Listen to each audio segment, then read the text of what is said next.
Bona tarda. Sí, ara. Molt bona tarda, benvinguts i benvingudes a tots en nom del museu. Espero que avui sigui el primer dia que ens veiem d'aquesta setmana, perquè voldria que ens tornéssim a veure demà, que tenim una altra xerrada, i dissabte, que a banda de la xerrada, tindrem tot el dia el Festival Romà Magna Celebratio al carrer i diumenge al matí, que també tornem a tenir la Magna Celebratio.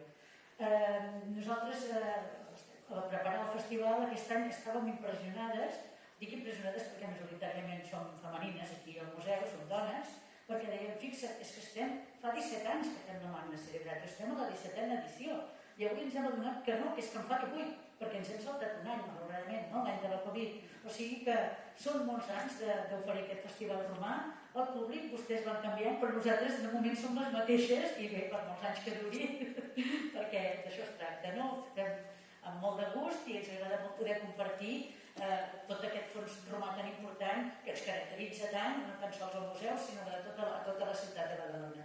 Bé, avui nosaltres tenim Laia de Frutos, no és la persona que estava anunciada en el programa, les persones que havien de fer aquesta xerrada eren Jordi Pérez i Rocío Quadra, però per motius personals els ha estat totalment impossible venir. Llavors, de seguida que vam veure que era impossible que vinguessin, ens van trucar i ens van dir ells mateixos que ens recomanaven la Laia per fer aquesta xerrada. Jo no vaig tramitar això, però les companyes arqueòlogues, que són les que se'n van ocupar, avui em deien, ens vam quedar tranquil·líssimes perquè vam saber que amb la Laia ens ho faria segur molt bé, perquè resulta que tot i que és molt jove, és una vella col·laboradora del museu. Ella fa molts anys que ha estat aquí col·laborant en temes, sobretot ha treballat en temes de ceràmica, ha col·laborat també amb el Festival Romà de la Magna Celebratio i després també ha estat aquí ja com a estudiosa, perquè el seu tema de la tesi doctoral que l'està fent ara és l'estudi de les llànties de la Laietània. Baècolo estava dintre de la Laietània i per tant ella ha vingut aquí també a fer els seus treballs. Li va fer història per la Universitat de Barcelona amb l'especialitat d'història antiga. Després ha fet un màster sobre cultures i llengües de l'antiguitat, també a la mateixa universitat, i actualment és investigadora dintre de la universitat, postpredoctoral, dintre de la Universitat de Barcelona, dins el grup d'estudi de la interdependència provincial de l'antiguitat clàssica. Per tant, és una persona que ja, també tot i la seva joventut, té un currículum important i un bagatge important, sobretot en el camp de la recerca, tot i que també ha portat a terme intervencions arqueològiques. Ara fa poquet ha estat 3 mesos a Roma, també estudiant el tema de l'antiguitat que ella es dedica i estava això que deia vinculada a la universitat. El tema del que ens parlarà l'hem anunciat com el vestuari de la Casa Romana. Jo no sé si dir-ne una cosa així com roba de casa, no sé si ho estic dient bé o si anirem per un altre cantó. Doncs ens dirà com era la roba de casa a l'època romana. Moltes gràcies i una ben tornada a aquesta casa. Ha estat un plaer. Gràcies. Gràcies a tothom. Sí? Se sent bé? Doncs bé, moltes gràcies per la presentació. Bona tarda a tothom. En primer lloc, vull transmetre l'agraïment per part dels meus companys que, tot i que finalment no han pogut venir, agraeixen que el Museu de Badalona els hagi donat aquesta oportunitat de presentar el seu... Se sent bé o és massa fort? Sí? De presentar aquesta conferència, aquesta ponència avui en el marc de la Magna Celebratio. I bé, com ja ha comentat la Marga, avui parlarem del mobiliari tèxtil. La Casa de l'Antiguitat s'entén com un contenidor en la qual s'estudia la seva arquitectura, la decoració, l'evolució i de vegades també el contingut. Les investigacions sobre la casa romana han estat sempre enfocades en funció de les troballes físiques, aquells objectes que ens parlen de la vida quotidiana d'una societat. No obstant, hi ha una sèrie d'objectes que avui no trobem, però que existien al dia a dia de la vida d'un ciutadà romà i dels que s'han fet fins ara pocs estudis. Parlem de mobiliari tèxtil, és a dir, aquell conjunt de peces com coixins, cortines, estovalles, etc., que creaven el confort dins la casa i contribuïen, com avui, al descans de les feines de la llar a la família. En l'actualitat, degut a, òbviament, la dificultat de conservació dels materials tèxtils, doncs, per al seu estudi ens hem de basar en gran part en la iconografia i a partir d'aquesta serà possible aconseguir entendre com era i quina era la seva presència dins de la casa romana, com veurem a continuació.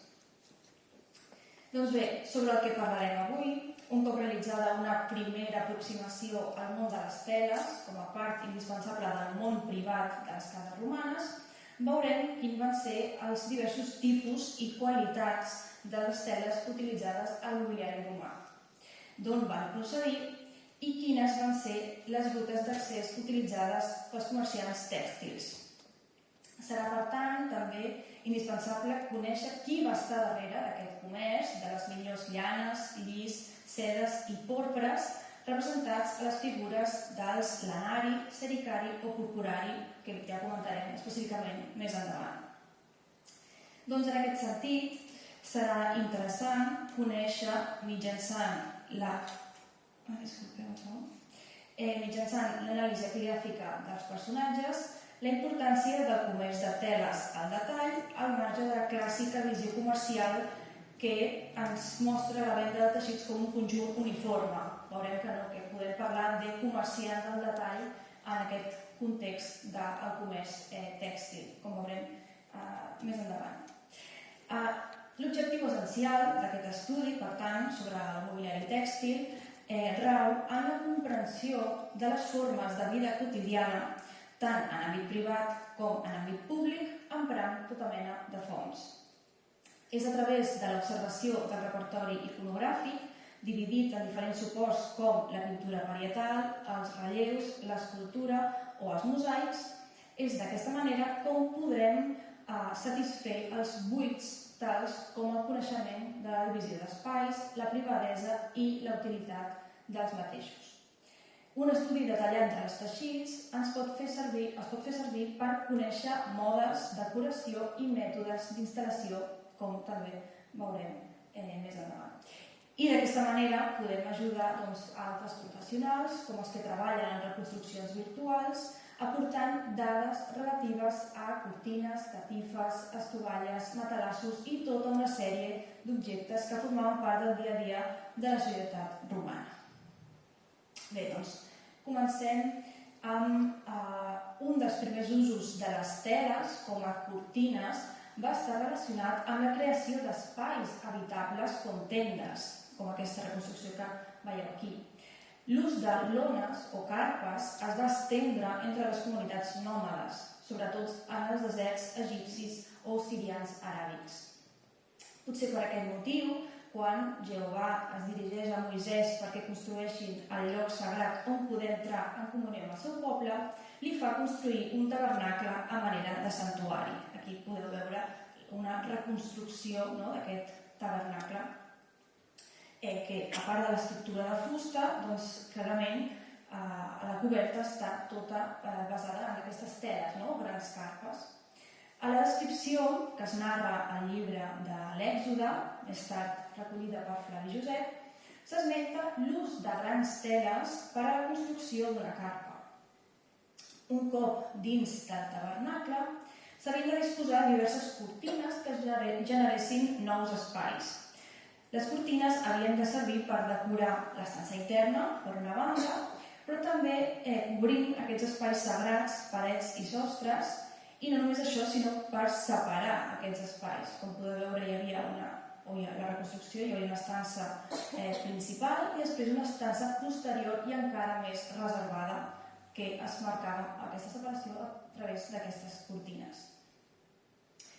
Segons la demanda de Jehovà, segons les fonts, les cortines s'havien de confeccionar amb lli i es combinarien entre si per crear una cortina de més longitud de fins a 28 colzes, que seria gairebé 13 metres.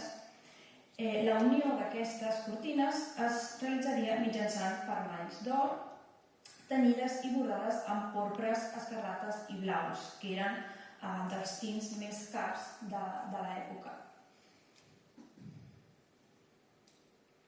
En aquest sentit, sobre el brodat d'or a les teles, es coneix, per exemple, a Roma l'existència de dues inscripcions que mencionen a dues aurobètrics o filadores d'or, brodadores d'or, especialistes en aquesta tècnica, Tenim en aquest cas una primera urna, les dues són de context funerari, una tal Cèlia Epire, i que ens menciona què va ser aquesta Auribèstrix, era tenir aquest ofici, i en segon cas tenim aquesta Vicentia, que també se'ns menciona que seria Auribètrix, estaria malament escrita aquesta N, seria una errada, però veiem una mostra d'aquests oficis relacionats amb el treball dels teixits i en aquest cas les bordadores d'or, que després veurem que tenim diversos elements iconogràfics que ens parlen d'aquest ofici.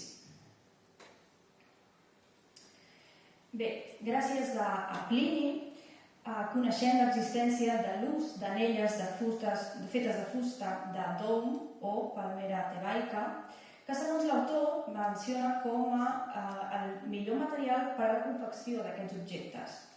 La fusta s'extreu d'una palmera de diversos troncs originària de la ribera del Nil i de la qual s'aprofita també la fibra per fer cistelles i els dàtils per a pastissos i dolços per a consum diari o com a ofrena funerària. Aquest seria un exemple. Més endavant ja parlarem d'aquesta escena, que també és molt interessant. Aquí és bàsicament perquè veieu un exemple d'aquest ús d'aquestes argolles per subjectar els tèxtils. Aquí tenim en aquest banquet un segon exemple d'aquest ús, d'aquest objecte complementari dels teixits, en aquest cas en forma de cortina. I bé, al marge del tabernacle jueu, l'ús de les cortines a l'interior dels temples va servir des de ben aviat com a diferenciador d'espais i per adornar la residència divina. És Pausànies qui, en descriure el temple de Zeus olímpic, situat a Olímpia, a Grècia, una de les 7 meravelles del món antic, doncs esmenta l'existència d'una cortina de llana adornada amb teixits assiris i púrpures fenícies. Per tant, tornem a veure aquesta riquesa en un context també que d'evident ostentació d'aquesta riquesa material tèxtil en aquest cas. Aquesta tela menciona a més que va ser donada per Antíoc IV Epífanes, un dels reis de l'imperi Selèucida del segle II abans de Crist. I a més, a la descripció de Pausànies es comenta que la cortina no s'estirava cap al sostre, com al temple d'Àrtemis a Efes, sinó que, al contrari, queia al terra mitjançant l'ús de cordes. És a dir, se'ns especifica de quina forma hauria estat col·locada aquesta tela. A la reconstrucció que tenim aquí, per exemple, tenim un altre exemple de col·locació d'aquestes teles, en aquest cas decorant la part superior de les columnes, i darrere, no sé si es veu bé, darrere de l'estàtua sembla o s'intueix aquesta gran tela que cauria per decorar la part posterior de l'estàtua de Zeus i que ens menciona en aquest cas Pausànies. En aquest cas és una proposta de reconstrucció de com hauria estat aquesta escenografia d'aquest temple tan característic o tan particular de l'antiguitat.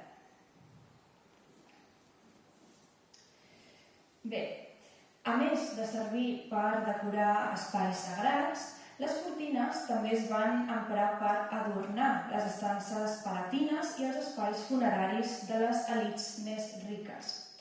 Després de les conquestes de Roma de l'Orient, gran part de les teles brodades que decoraven les estances dels dirigents vençuts, també conegudes com a atàliques, un tipus de tela anomenada atàliques, al ser les més famoses les teles brodades d'or del rei asiàtic Àtal de Pèrgam, doncs aquestes teles, ens explica les fonts, que van ser importades durant els principats d'August i de Neró a Roma. És a dir, aquestes teles procedents d'Orient, aquestes riques teles atàliques, van arribar a Roma en aquest context de les conquestes d'Orient. De fet, un dels exemples de l'utilització d'aquestes teles el tenim aquí a Roma, al costat de la Porta de San Paolo. Tenim aquesta piràmide, que és la tomba en forma de piràmide, com podeu veure, d'un magistrat romà, Caius Questius. La piràmide va ser construïda al voltant de l'any 18-12 abans de Crist i aconseguint una alçada de fins a 37 metres i de base fins gairebé 30 metres de base la piràmide. Una de les inscripcions trobades a la part baixa de la piràmide identifica els seus hereus d'aquest personatge, un tal Marc Valeri Mesala Corbí i Publi Rutili Lupo. El que ens comenten d'aquests hereus és que ells, segons el que estava manat en el testament, van encarregar erigir estàtues i les seves bases al complex funerari de la persona que l'havia deixat en l'herència, amb els diners obtinguts per la venda d'aquestes teles atàl·liques propietats de Caius Questius. Per tant, els hereus van vendre part d'aquestes teles atàl·liques per poder construir part d'aquests elements decoratius, d'aquestes estàtues que anirien en aquest complex funerari. I a més, la resta de teles que no es devien vendre van ser exposades a la tomba per ordre testamentària també de Questius. Però aquestes exposicions, ens mencionen també les fonts, van quedar prohibides per culpa de les lleis sumptuàries. En època d'August, ell com a restaurador de la moral o de les tradicions més tradicionals romanes, les tradicions més antigues romanes, August, una de les lleis que va establir és controlar molt l'ostentació de riquesa dels seus ciutadans, dels seus conciutadans romans, i una d'aquestes problemàtiques que implicava això era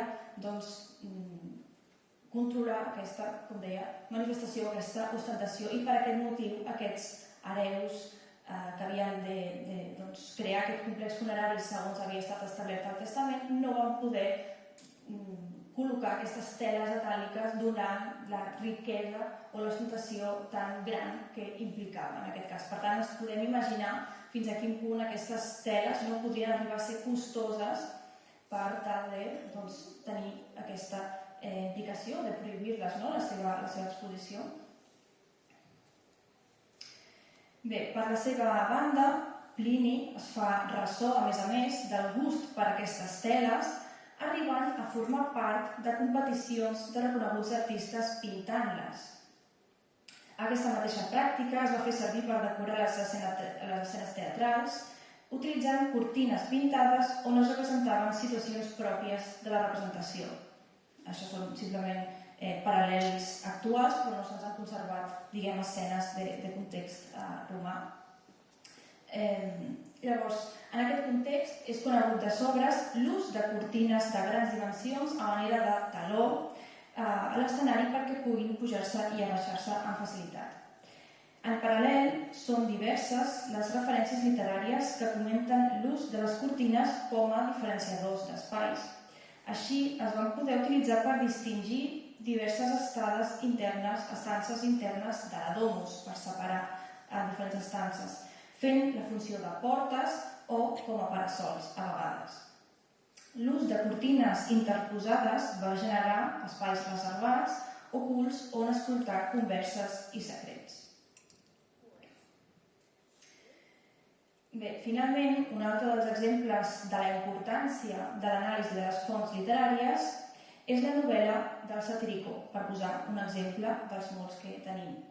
Aquesta novel·la va ser escrita per Petroni i trobem alguns passatges que ens parlen de la presència de mobiliari tèxtil, fins i tot en ambients com prostíbuls o tavernes.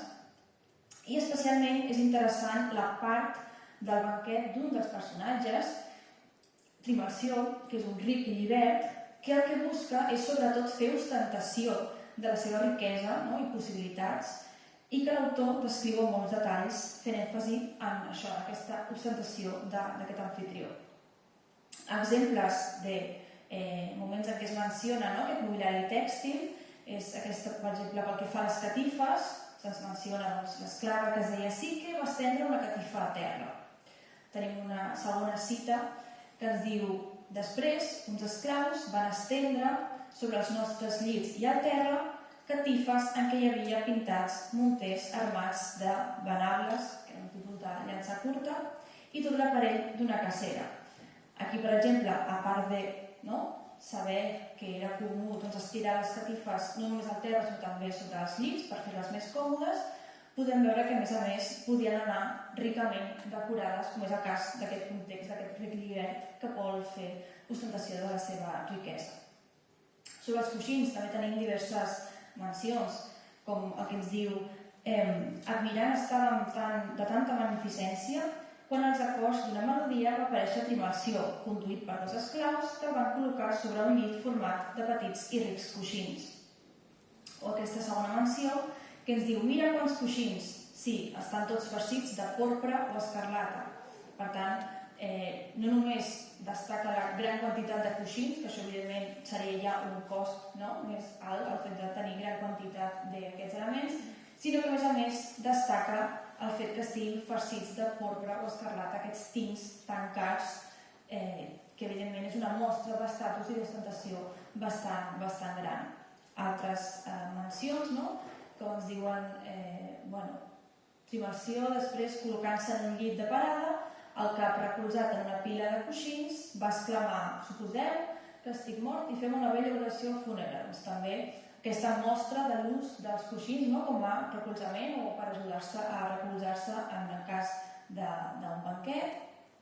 I aquí també ens menciona com el protagonista, diu, em vaig recolzar sobre el coixí i vaig tapar el meu cap amb el braç dret. Doncs també aquest seguit de cites sobre aquest ús dels coixins, veiem com de comú hauria ser l'utilització d'aquest tipus d'objectes.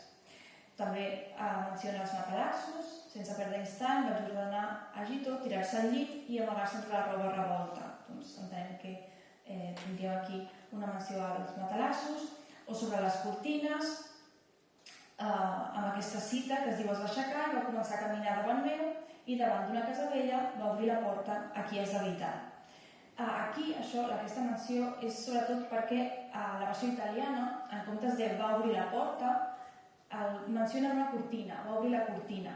És a dir, veiem com, entenc que és una diferència de traducció, que segons com el traductor interpreti una paraula en llatí, però és una evidència també que moltes vegades les cases més velles no es tancaven amb la porta o no hi havia aquest element de porta, sinó que s'utilitzava més una cortina que igual era un element més senzill per fer d'entrada d'una casa.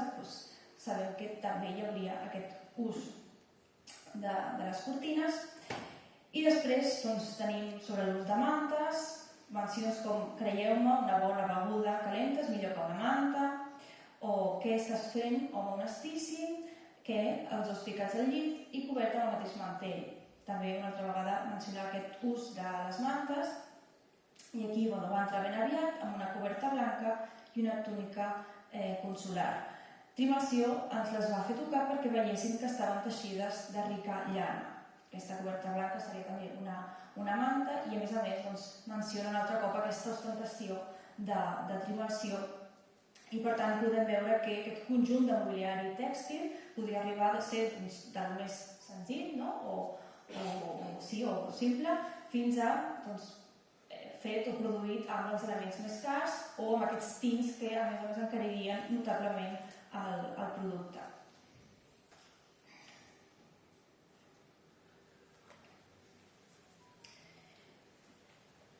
Bé, amb aquestes pinzellades de mencions a la literatura, com deia, com ja he dit, podem arribar a dibuixar aquest àmbit tèxtil de tota una casa romana i encara una tan rica com la d'aquest cas de Trimalció, però no només la literatura ens pot ajudar en aquest àmbit a dibuixar aquest panorama de mobiliari tèxtil en una casa, sinó que la iconografia es pot ser realment bastant útil i a més és una font molt més visual i que amb una imatge és molt més fàcil aconseguir tenir aquesta visió o aconseguir saber com hauria estat aquests elements en les cases romanes. Aquesta font, la de la iconografia, complementa, com he dit, visualment aquelles notícies trobades a les fonts escrites i satisfà les nombroses llacunes trobades a la literatura. Podem també trobar imatges de jardins o espais oberts on el mobiliari tèxtil cobreix un paper important, com veurem també més endavant. És destacat el cas de la pintura pompeiana, que ens ofereix nombrosos exemples d'escenes convivals, quotidianes i escenes mitològiques en què apareixen representats un gran nombre d'elements tèxtils. Bé, un primer exemple, en aquesta pintura hi figura la patrona de la casa, representada com o assimilada a la deessa Venus, que està reposant en una cadira de respatller alt, com podeu veure, i està acompanyada d'Ares de la guerra. Doncs en aquesta escena és evident l'ús de teixits, dels quals en forma de coixins recreen aquesta comoditat del moble.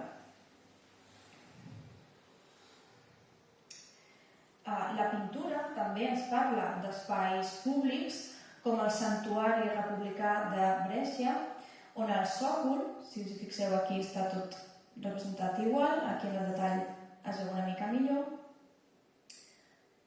recorre el mur de la sala principal, doncs està decorat imitant la forma d'una cortina blanca amb motius vermellosos. Evidentment tota aquesta decoració és pintada, però simula com si talment estigués decorat tot el sòcol de cortines, inclús fa aquí aquest doblet, com si realment tinguéssim aquí una cortina davant i gairebé la poguéssim tocar. Per tant, aquestes representacions paretals, en aquest sentit, poden donar-nos una idea de la col·locació bastant exacta que tindrien aquests elements. Altres suports iconogràfics de gran importància són els relleus, que alguns escenifiquen amb gran precisió escenes quotidianes en ambients privats, però també transaccions en botigues o ambients de treball. Un exemple, com el que tenim aquí, és aquesta escena de vida quotidiana, aquest relleu, trobat a Colònia, a Alemanya, i observem una escena de banquet, clarament, que estan tots els personatges asseguts al voltant d'una taula, on està preparada amb unes estovalles amb serrells, a més, no sé si es veu una mica borrosa, però espero que es vegi suficient. Es poden intuir tots aquests serrells de les estovalles, i a l'esquena el personatge principal es recolza amb un coixí, que a més aquest coixí està recolzat sobre el capçal del llit utilitzat per aquest banquet. Per tant, podem inclús veure com seria aquesta col·locació dels personatges i amb el seu entorn textil, en aquest cas en un context de banquet. Doncs, a més, també són nombroses les escenes figurades trobades als paviments en mosaics que ens parlen de mites i de moments de la vida dels propietaris de la casa. És el cas, per exemple, d'aquest mosaic de la villa de Olmeda, de Pedrosa de la Vega, Castilla i León, i en la qual tenim una escena principal que ens parla d'un moment de la vida d'Aquiles, i per separar aquesta escena principal d'alguna cosa que està succeint com darrere, en un pla secundari, es col·loquen o s'han dibuixat aquestes cortines que ja s'intueixen de fet bastant riques, amb color verd i segurament que estiguessin brodades, com ens fa intuir aquesta decoració. Doncs veiem aquest ús de cortines com a recurs artístic o estètic per separar aquestes dues escenes dins del mosaic. O un altre famós exemple és el del mosaic parietal de l'església de Sant Apollinaire a Ravenna, a Itàlia, i de fet observem algunes de les columnes del pòrtic del Palatium de Teodoric, entre les quals es pengen cortines blanques. I aquí, com en el cas del santuari de Brescia, també podem veure com, tot i ser una pintura, es fa la representació més exacta possible, com si talment tinguéssim aquí aquesta estructura i les cortines que penjarien entre les diverses columnes. Tenim aquí una primera forma de col·locació de cortines amb aquesta separació, i inclús podem veure els serrells que li cobrien les cortines, tot aquest brodat que evidentment és daurat, segurament brodat amb or, i això implicaria una certa riquesa d'aquest material. I no només això, sinó a més a la resta de cortines que estan representades amb aquest nus, podem veure també una altra forma d'utilització o col·locació d'aquests tipus d'elements materials tèxtils, i en aquest cas és un exemple bastant gràfic dels materials o del que ens explica aquesta iconografia.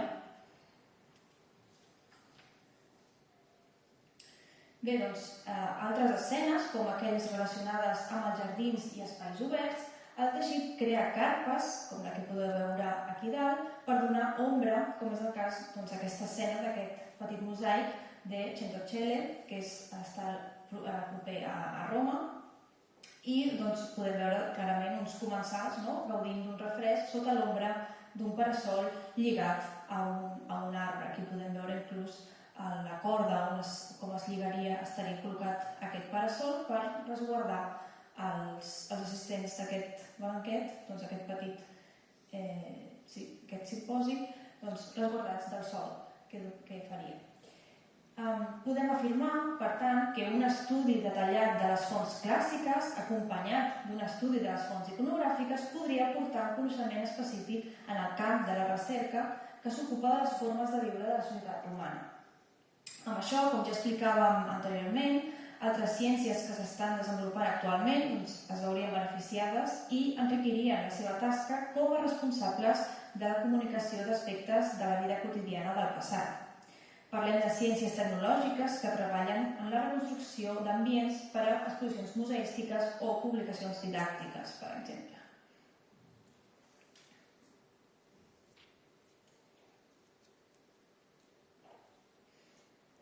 Doncs, al marge d'aquestes fonts arqueològiques, literàries i iconogràfiques, és també gràcies a les fonts epigràfiques que coneixem l'existència de part dels personatges encarregats del comerç tèxtil. Com els dos exemples de brodadores d'or que hem vist al principi, però la gran majoria d'oficis, o els principals, els tenim aquí col·locats, ara els explicaré. A l'epigrafia llatina destaquen fins a 166 epígrafs relacionables amb comerciants i artesans vinculats amb la confecció, elaboració i tintat de teles. La gran majoria d'aquestes troballes pertanyen a l'Occident de l'Imperi Romà i per tal d'oferir una imatge dels qui van poder ser els encarregats de la confecció i venda de teles, destaquem la figura dels bestiari, sericari, purpurari i lanari, que són aquests 4 colors que els podeu veure identificats clarament. El grup més notori o més nombrós està representat pels comerciants dedicats a la confecció de teles i vestits, que serien aquests bestiari, d'acord, que veieu que també, a més, són els que ens apareixen en gairebé tots els llocs, amb 91 testimonis. De fet, aquí podeu veure els diferents oficis, la quantitat d'epígrafs on apareixen, els més nombrosos són aquests bestiari, aquests personatges que confeccionarien les teles. Són sobretot molt presents en territori itàlic, com podeu veure, no només a la capital, sinó a Laci, a la Venètia Ístia i a Emília. Sobretot és on s'acumulen més aquestes evidències d'aquests personatges. I després, també a la Gàl·lia Narbonensis, a Bèlgica, també són bastant freqüents. En una altra línia, el nombre d'epígrafs vinculats amb els personatges encarregats de la comercialització de la porpra, que serien els purpurari, tenen també bastanta rellevància, arriba fins a 34 testimonis, i amb un nombre similar es coneixen 33 lanari o personatges dedicats al comerç i elaboració de la llana.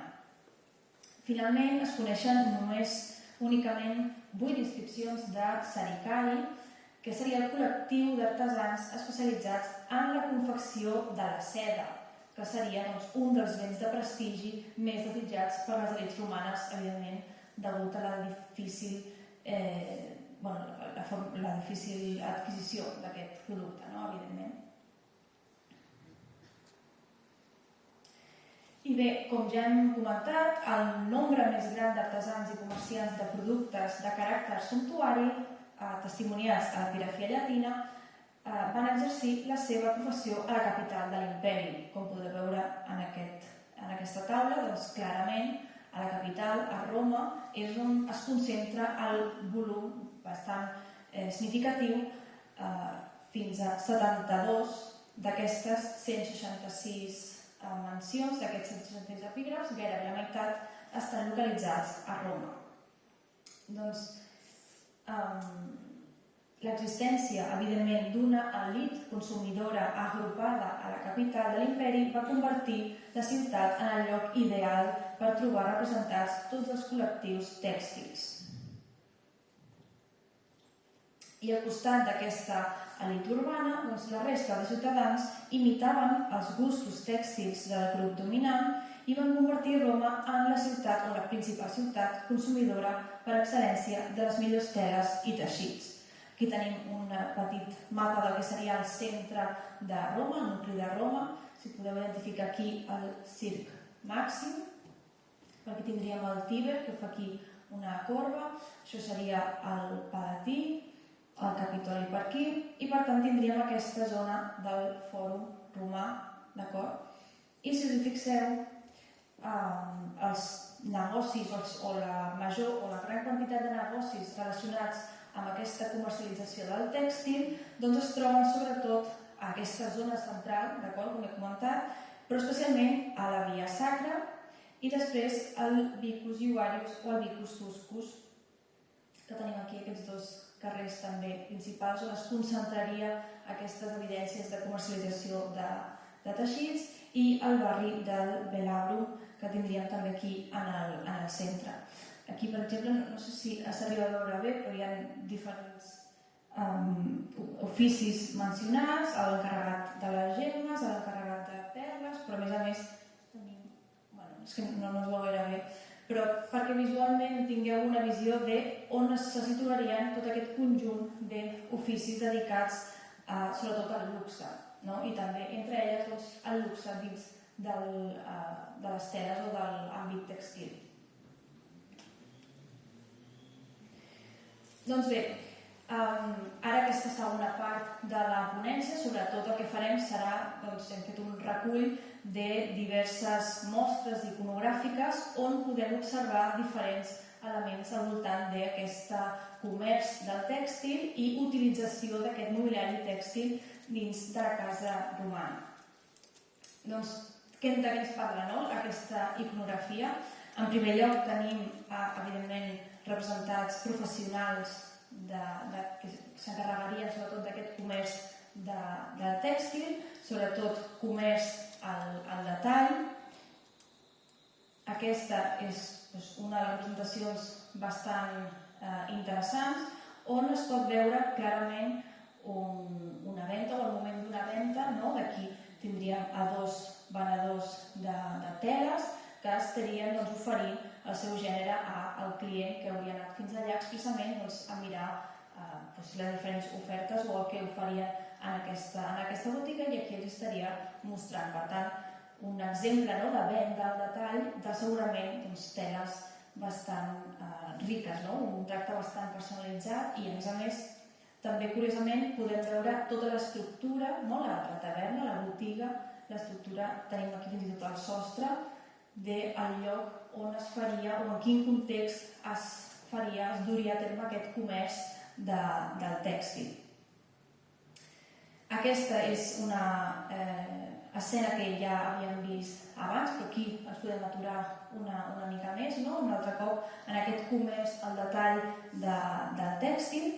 En aquest cas, sembla ser que seria una botiga d'elements més de coixins o de petites teles. Aquí tenim en aquest cas una clienta que seria la que està observant el gènere que han mostrat pels treballadors, pels comerciants, i també podem veure aquest context, aquesta botiga on es faria aquest tipus de comerç, i no només això, sinó que a més el diferent gènere que s'oferiria a la botiga està mostrat o exposat a través d'aquests penjadors que ja havíem comentat abans. Per tant, ens podem fer una mica una idea com seria aquest comerç o aquesta compra de tèxtils en context romà.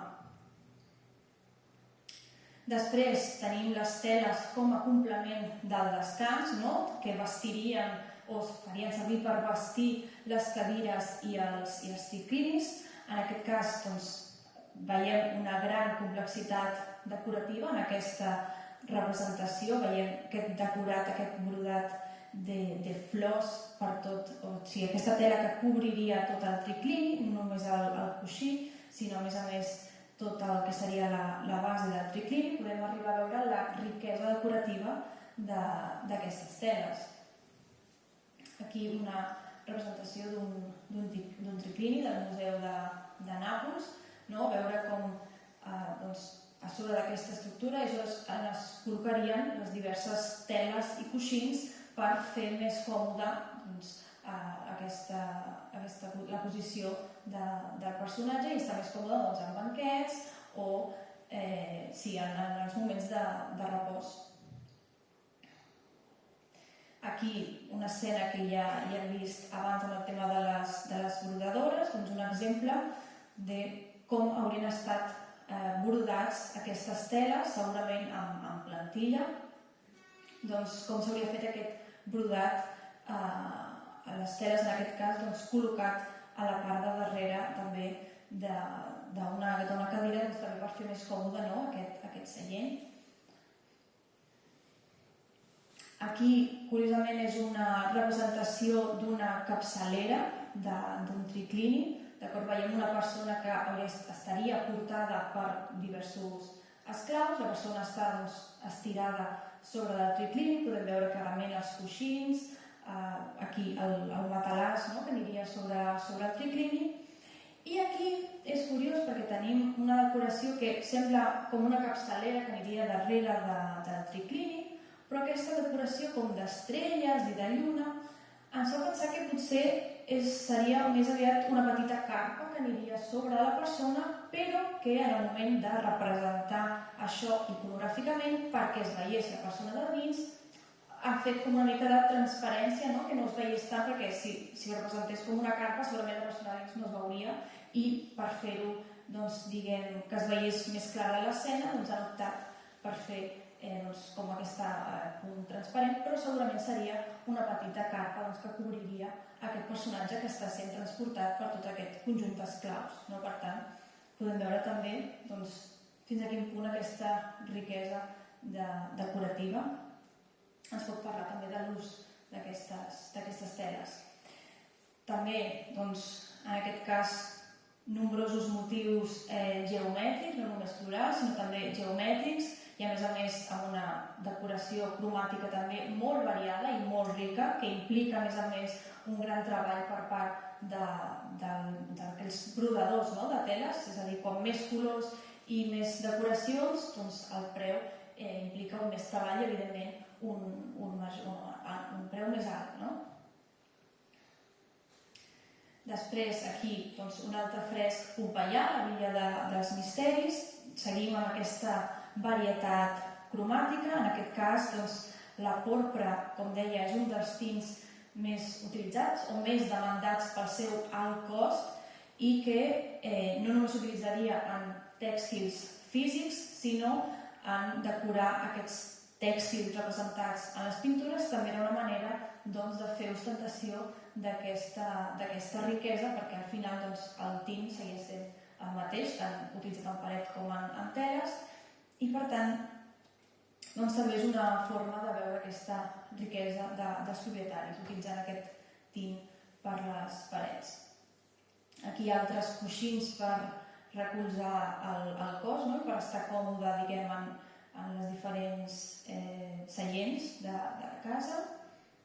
Aquí també podem veure fins a quin punt, observant en detall en les diverses representacions iconogràfiques, clarament ens parlen d'aquest ús del mobiliari tèxtil. Inclús, com a reposapeus, també ens trobem l'ús d'aquests elements i que també el tèxtil seria utilitzat per cobrir aquests tipus d'objectes, aquests reposapeus. I bé, aquí també aquestes teles, com ja he dit, eren elements d'ostentació d'aquesta riquesa patrimonial de la Domus, no? El fet de representar multitud de mobiliari tèxtil o multitud d'elements enriquien aquesta sensació de riquesa, no? Del valor patrimonial del personatge que era propietari de la casa. Aquí simplement perquè veieu un breu exemple de, evidentment, al món grec també tenim, o sigui, estem parlant tota l'estona de context romà, però en el món grec també tenim nombrosos exemples i mostres d'aquesta riquesa tèxtil. Això, evidentment, només és per mencionar-ho. I, en les escenes de banquets també seguim tenint l'ús d'aquestes teles, tant per cobrir els triclinis en el moment dels banquets, com per decorar l'estança en si amb la forma de cortines, ja sigui per decorar-la o per fer aquestes separacions d'espais que dèiem, separar les diverses estances d'una casa, també s'utilitzaven aquestes cortines. Aquí, més exemples decoratives. Això és un sarcòfag del Louvre i en aquesta part de dalt veiem un banquet amb diversos personatges i com s'utilitzaven les teles per cobrir-se i per decorar també amb cortines també la part superior. Veiem com la iconografia ens està explicant tota l'estona aquesta mateixa idea, aquest ús continu de les teles en aquest context de banquets. Aquí també tenim tot el triclini recobert amb teles i aquesta separació amb cortines que comentàvem abans. Aquí tenim una porta, però aquí, per exemple, la separació física la feien les cortines. Aquí també més exemples de banquets. Aquí, per exemple, tenim una tela brodada, per tant, també la utilització d'aquestes teles, d'aquests brodats que serien encara més cars o més costosos de confeccionar. I aquí també en el cas de coixins també estarien brodats. Veiem també la varietat cromàtica que és evident. Aquí també seguim amb aquesta mateixa idea. Hi ha diverses, o aquí no només el que és en si el triclini, sinó també les taules estarien tapades amb aquestes estovalles per poder, com una forma de decoració d'aquests banquets. Aquí també seguim amb el mantell de taula i, a més, aquí s'observa curiosament aquests serrells que tindríem a la part baixa de les estovalles. Aquí també el que us comentava abans del tema de les porpres, no només es representarien en la iconografia, sinó que això també ens fa pensar en l'ús, evidentment, d'aquestes porpres en teles o en mobles, en teles mobiliari tèxtil dels banquets. I diem que, ja he mencionat abans, aquestes lleis sumptuàries proposades per August, o que van començar amb August i que al llarg del resta de l'imperi se seguiran mantenint, que és que van restringir molt l'ús de la porpra dins de l'àmbit social. Va acabar-se restringint sobretot en context imperial o de persones lligades a l'emperador, de forma que l'ús d'aquesta porpra va ser cada cop més associada a aquesta casa imperial, a aquesta figura de l'emperador i de la família imperial, però a la vegada veiem representacions de personatges que mostren aquestes teles de porpra, encara que sigui iconogràficament, i ens fa preguntar-nos fins a quin punt aquestes lleis que marcaven l'utilització d'aquesta porpra per part de les elits romanes era de debò efectiva o no, o simplement ho tenim a les lleis, però després de forma pràctica potser no era tan exigent o hi havia gent que aconseguia permisos especials per poder gaudir d'aquests tints.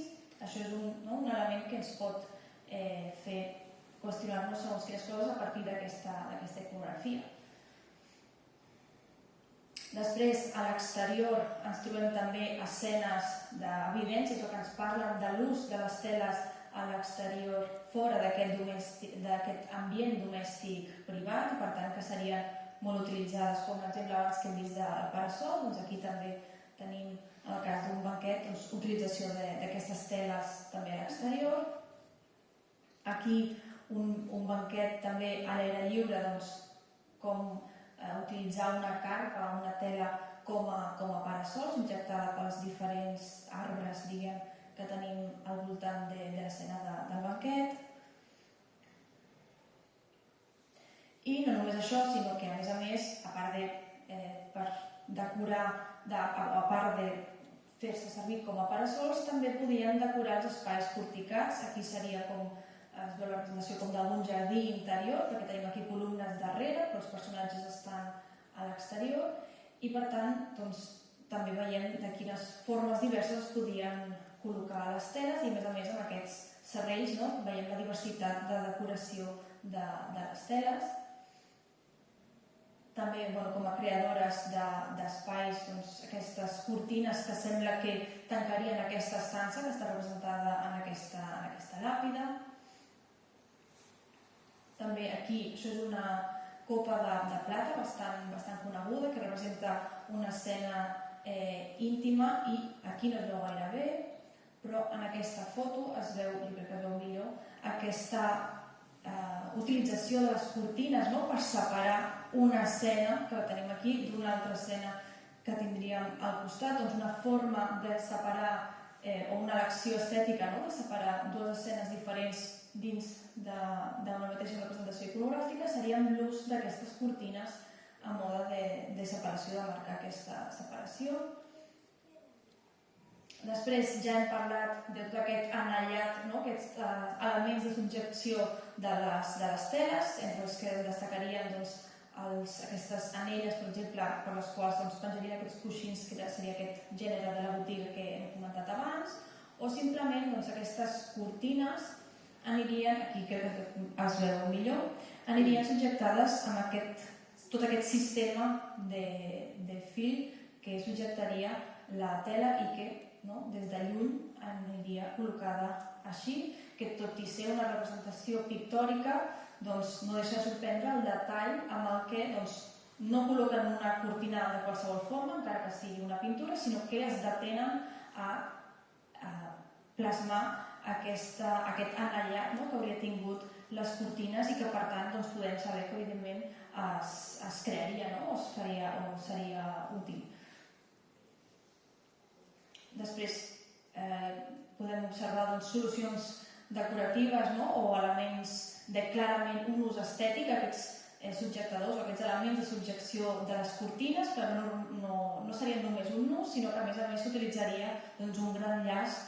Podem veure una clara, com deia, funció estètica en aquest sentit. La iconografia ens parla d'això. També els diversos brodats que s'utilitzarien per la decoració de teles, tot aquest brodat al voltant de la part baixa de la tela que estaria aquí decorant, una representació pictòrica, però al final no deixa de ser el fet que plasmaria una realitat.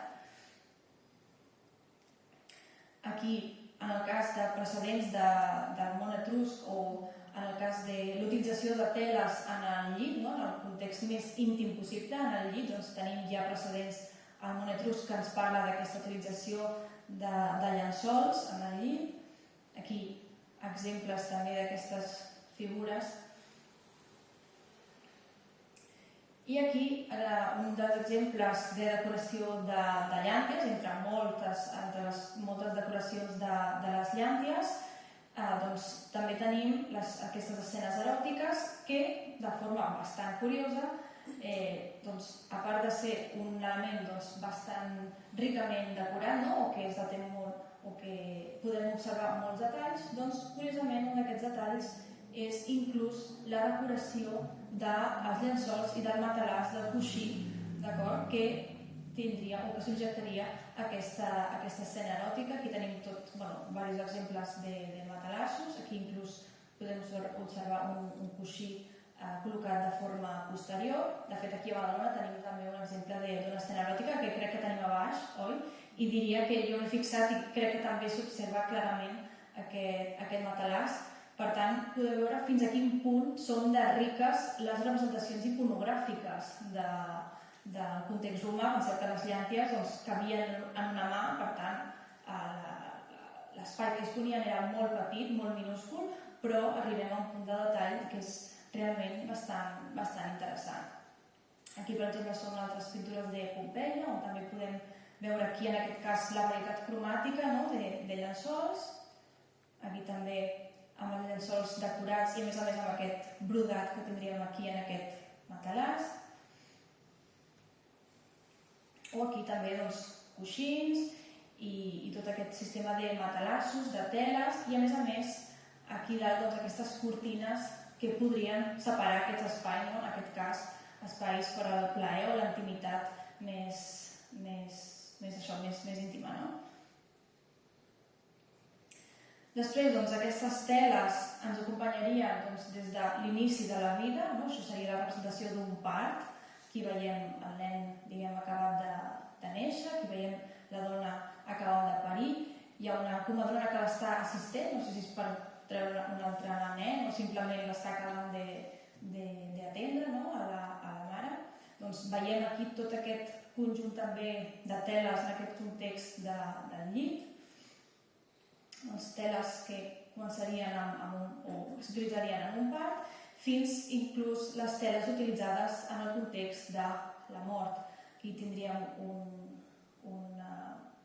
context de velada fúnebre, una persona que tenim el difunt, col·locat sobre de diversos matalassos, i a més amb una sèrie de coixins, de teles, i a més aquí tota aquesta cortina que cobriria, això potser seria per separar dos elements diferents, aquí la gent que arriba de casa i la part posterior, la part aquesta d'aquí dalt, seria per representar la part interior del lloc on es velaria el difunt, i de fet podem veure el context de la casa del difunt, amb els canelobres, etc. Tot aquest conjunt d'elements que ens parlarien inclús en mobiliari tèxtil que seria utilitzat en aquest context funerari.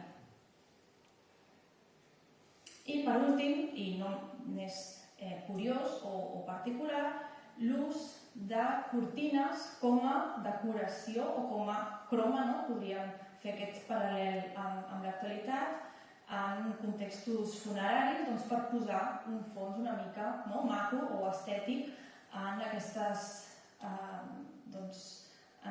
retrats de context funerari i que veiem que també serien utilitzats a la iconografia com a element estètic, sobretot.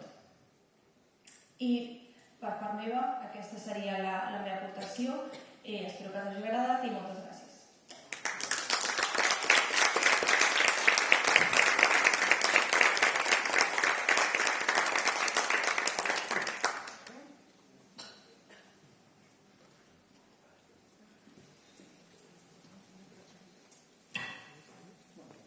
Algú vol fer preguntes? Sí, no sé si hi ha hagut alguna pregunta. Bueno, jo més que una pregunta, un comentari, no? Potser tu que ens has preparat aquesta xerrada, no? O nosaltres que també sovint veiem iconografia, que sempre ens falta tot aquest mobiliari, no? I en elements també moltes vegades, no? Recordava que estava prohibit, no? Per exemple, les ínsules fer foc, justament, perquè eren de fusta i cremaven molt ràpid, doncs pensava que haurien estat també plenes de cortines que separaven habitacions o de coixins, no? I són aquestes coses que no ens imaginem i que, de fet, moltes gràcies també per venir com d'urgència a acceptar poder fer aquesta conferència, perquè realment jo crec que el més interessant és que ens obre els ulls a objectes que no hem vist mai, no? Són els coixins o tots aquests elements i que ha sigut realment molt interessant. Només fer un comentari. Sí, gràcies. No era l'objectiu, o sigui que si amb això us heu quedat, la veritat, jo estic contenta